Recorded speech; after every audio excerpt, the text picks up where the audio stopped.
galera vascaína, eu sou o Thiago Fontes, falo direto de Brasília, Distrito Federal, trazendo mais um vídeo para o canal. Vamos bater um papo, trocar uma ideia, atualizações. Isso tudo tá pegando no Vasco. Antes eu vou pedir uma moral, deixa o joinha, deixa o like, se inscreve no canal, comenta, compartilha, deixa o hype, tudo que você puder fazer pro canal ser indicado no YouTube.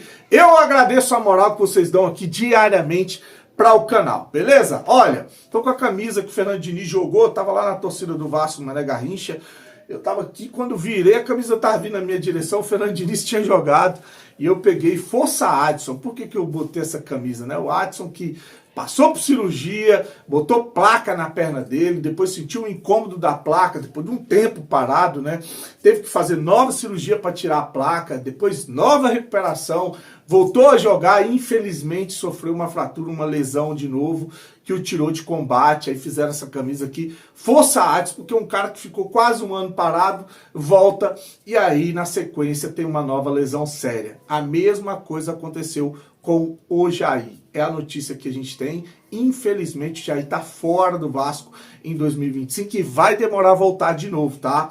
Uma informação trazida pelo Vasco, é oficial, né? O Vasco fez, o Jair passou por exames de imagem, ele sofreu uma lesão no ligamento colateral medial, no menisco e lesão osteocondral, após um entorse lá no jogo contra o Sport, né, que seu Klaus, você não puniu o jogador? Esse jogador podia ficar afastado o tempo que, apesar de que ninguém faz as coisas de propósito, né, o futebol corre esse risco, né, mas o seu Klaus nem amarelo deu pro jogador, tá aí então a grave lesão que o Jair sofreu, que vai tirar ele de combate, tá? A gente tinha trazido uma informação que tinha sido no outro joelho, não no joelho que ele operou, no joelho direito agora, né? E infelizmente esse tipo de lesão, se fosse só a LCM, né, que é a medial, ela podia cicatrizar sem cirurgia, mas como ela veio acompanhada de múltiplas lesões, então ele vai ter que passar por cirurgia. O tempo de recuperação é de 7 a 12 meses, de 9 a 12 meses, para ele poder ficar apto para jogar. Infelizmente, uma notícia muito triste. Jogador que vinha bem, tá? Esperou muito uma oportunidade no time do Vasco, queria muito poder jogar com o Fernando Diniz. Fernando Diniz tentou levar o Jair para outros clubes que ele trabalhou, São Paulo ele citou, né? E não conseguiu, porque ele gosta do futebol do Jair, e na hora que encaixou, na hora que deu certo, sofre uma lesão séria, uma lesão grave. Então a gente tem o Adson e o Jair fora de combate para a temporada, e tem dois jogadores que é dúvida para o jogo que são dúvida para o jogo contra o Botafogo, tá? Que por causa de edema na coxa, o PH e o Tietê, eles estão se recuperando dessa lesão, que é menos grave, para poder entrar em campo para jogar esse jogo contra o Botafogo, tá? Então uma perda aí muito triste para o Vasco, muito triste para o Jair, que ele tem uma pronta melhora, recuperação, que aproveite esse tempo o máximo para estar próximo da família, das pessoas que ele ama, que é o que acaba dando uma amenizada na situação, né? Tá? Então tá aí, boa sorte para o Jair. Bom, a janela tá fechando hoje, tá? A janela tá fechando hoje e olha, eu vou parabenizar o Admar Lopes. Se as contratações vão dar certo, eu não sei, tá? Eu vou parabenizar o Admar Lopes pelo perfil de contratação, tá trazendo jogadores aí com potencial para serem titulares, bem diferente de outros que passaram pelo Vasco, né? E até mesmo o Pedrinho nas duas últimas janelas, com o Marcelo Matos, inclusive, e depois sem o Marcelo Matos. A gente tá com vários jogadores encostados aí, né? Tem lá o que foi emprestado, o Domingues, foi uma grana, tá emprestado pro time do Canadá, não tá rendendo muito lá, para ver se vende o jogador e diminui o prejuízo. E tem os encostados que sentaram no contrato no Vasco, que chegaram a ter sondagem de outros clubes, mas não saíram. Jean David, né? O Alex Teixeira, o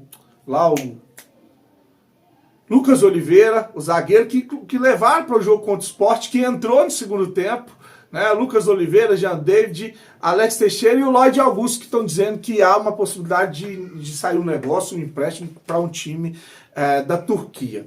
Esqueci do Maurício Lemos, tá? Outro que está encostado, outro zagueiro que chegou com o staff de xerifão e que nem relacionado para os jogos está sendo, tá? Segue aí. Enfim, a janela de transferência ela tá fechando e aí o Vasco agora só vai ao mercado, ou só vai contratar alguma oportunidade que aparecer de negócio. Aí nesse caso, com a janela fechada, tem que ser jogadores que não têm contrato, tá? Jogador que terminou o vínculo com o clube, que tá livre, aí pode ser contratado e inscrito para jogar. Fora isso, fechou a janela, acabou e o Vasco vai ficar com esse tanto de encosto aí, né, com respeito às pessoas, tá? Ao ser humano, ao pai de família, encosto que eu falo assim, refugos, com esse tanto de refugo que não é utilizado, que não deu certo, pode sair, dar certo em outro dia, e acontece muito, tá? Às vezes o cara não tá bem aqui, vai para um time, arrebenta, e aí a gente fala, o problema é o Vasco, o problema é o Vasco. As contratações do Vasco, 2 zagueiros, o Robert Renan e o Carlos Cuesta, 2 volantes, que o Thiago Mendes, né, e olha, são jogadores, como eu falei, os 2 zagueiros têm condição de ser titular, os 2 volantes, o Barros para mim já é o titular da posição, por que o Barros, apesar de o Barros pertencer ao Vasco, estava emprestado? Porque ele volta com um novo contrato, teve que fazer um negócio, teve aumento de salário, né, teve que estender o fim do contrato, prorrogar o contrato dele, então eu coloquei ele como uma contratação. Barros, Thiago Mendes, um meia, o Matheus França, que chega por empréstimo, já entrou, parece ser um bom jogador, e o ponta é esse que já caiu na graça da torcida, que é o Andrés Gomes, um colombiano, que já deu assistência, é habilidoso, é veloz. Então, para mim, o perfil de contratação, para mim, mudou, são bons jogadores que têm condições sim de entrar para tirar agora do conforto dos jogadores que foram contratados pelo Paulo Brax, ainda na 777, que o Pedrinho tinha uma grande dificuldade, que era contratar jogadores titulares. A gente ainda joga com o time da 777, com raras exceções, acho que eram 3 jogadores, né? Um zagueiro, um volante e um meia. Acho que ele conseguiu até o Nuno Moreira e o Coutinho, né? Botou uns 4 jogadores no time titular. Agora a gente tem uma possibilidade de ter mais jogadores e acaba quem ganha com isso é o Vasco, porque a gente passa a ter opções legais aí no elenco para a sequência do Campeonato Brasileiro e que dê tempo para a Copa do Brasil também, tá? Tá aí, então, janela de transferência fechando. A informação que eu vi hoje, tá, no GE, o Vasco como visitante tem o melhor ataque do Campeonato Brasileiro. Tava falando do desequilíbrio ontem no vídeo, né? Da defesa do Vasco com o ataque. A gente tem a 6ª pior defesa do Campeonato Brasileiro, né? E o 4º melhor ataque. Como visitante, o Vasco tem o melhor ataque do Campeonato Brasileiro. São 18 gols marcados. Mais que o Palmeiras, que é o segundo colocado com 15 gols marcados. Mais que o Urubu e Fluminense, que tem 13 gols marcados como visitante. Tá aí o Vasco surpreendendo, né? Se um ponto forte do Vasco era jogar em casa, era São Januário, deixou de ser, porque a gente perde pro Bragantino, a gente teve um outro jogo que a gente perdeu, que eu não vou me lembrar agora, mas a gente passa a perder em São Januário, mas agora vencemos, né? Vencemos São Paulo fora, vencemos o Sport fora e passamos a ter aí o melhor ataque como visitante, vencemos o Santos fora, né? Santos, São Paulo, Sport, o Vasco passa a desempenhar melhor fora de casa e ter o melhor ataque da competição jogando como visitante. Surpreendente. E a gente vai precisar disso, viu? Porque quando começar a reforma de São Januário, o Vasco só vai jogar como, na verdade, com o campo neutro ou visitante. Bom, para finalizar, vou trazer um comentário que eu vi na ESPN do Zé Elias, que aí tem até o Zinho participando dessa roda de bate-papo. E aí o Zé Elias vai falando das contratações do Vasco e ele faz um alerta para o zagueiro Robert Renan, né? Eu esperaria um pouquinho, é bom jogador, mas é um perigo esse jogador, porque é autoconfiança, um jogador que é atrevido, e tipo, tem a cavadinha lá no Internacional, o torcedor do Internacional odeia, que ele foi dar uma cavadinha no pênalti e logo depois mandaram o cara embora, né? E ele é daqui de Brasília, tá? Tô até vendo se eu marco para bater um papo com ele ou com o pai dele depois.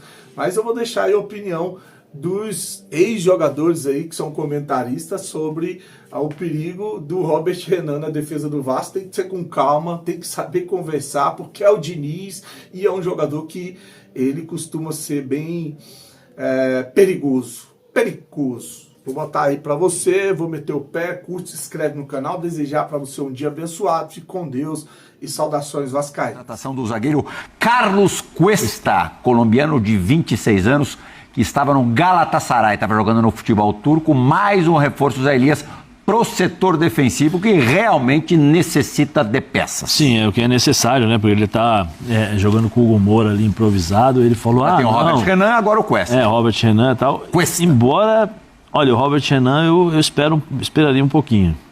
Esperaria um pouquinho, vamos ver o que vai acontecer, é bom jogador, mas é um jogador que arrisca muito, né? Tem às vezes aquela a confiança demais, personalidade muito forte. Muito confiante para um zagueiro. Muito confiante para o zagueiro e tal. Então, assim, é bom jogador. É bom jogador. E com o estilo do Fernando Diniz, então, isso que eu tô. Vamos esperar para ver, né? Vai ficar soltinho, hein? Mas eu acho que era o que é necessário, né? A equipe do Vasco Diniz estimulando, Pascoal. Quero que você jogue, garoto. Ou é o céu ou é o inferno, né, Pascoal? É isso aí. Mas, assim, eu acho que era necessário realmente. Agora, o Zinho falou uma coisa importante.